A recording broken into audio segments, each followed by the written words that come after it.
YouTube channel روحانی life for you کے معزز خواتین و حضرات، السلام علیکم۔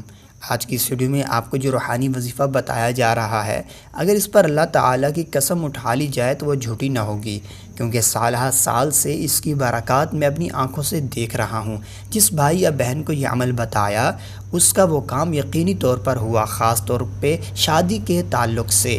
11ویں اور 12ویں رمضان المبارک کے روزے کے درمیان کی جو رات آتی ہے، اس رات میں عشاء کی نماز پڑھ کر 12 رکعت نوافل آپ نے دو کر کے ادا کرنی ہے۔ نارمل جس طرح ہم 2 رکعت نفل ادا کرتے ہیں سورہ فاتحہ کے بعد کوئی سی صورت ملا کر، جب 12 رکعتیں آپ کی مکمل ہو جائیں، اس کے بعد آپ نے 100 بار درود پاک پڑھنا ہے، 100 بار استغفار پڑھنا ہے، اور اس کے بعد یہ درود پاک اور استغفار کا ثواب حضور اکرم صلی اللہ تعالی علیہ وسلم کی بارگاہ میں ہدیۃً پیش کرنا ہے۔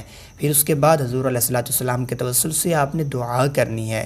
یہ عمل شادی کے لیے 100% یقینی مانا جاتا ہے۔ اگر آپ شادی کے لیے دعا کرتے ہیں تو اس کی فضیلت میں بزرگان دین نے لکھا کہ اگلے ماہ رمضان المبارک سے پہلے اس بہن یا بھائی کی شادی ہو جائے گی۔ میں نے یہ عمل جس بھائی یا بہن کو بتایا، اگلے ماہ رمضان المبارک سے پہلے اس کی وہ شادی ہو گئی، اور اس کو دیگر حاجات اور دیگر التجاؤں کے پورا ہونے کے لیے بھی کر سکتے ہیں۔ مزید آپ کا اس تعلق سے کسی بھی قسم کا سوال ہے تو نیچے یہ کمنٹس باکس میں ضرور لکھیں، اور اس چینل کو سبسکرائب کریں تاکہ ہر نیو آنے والا وظیفہ آپ تک پہنچ سکے۔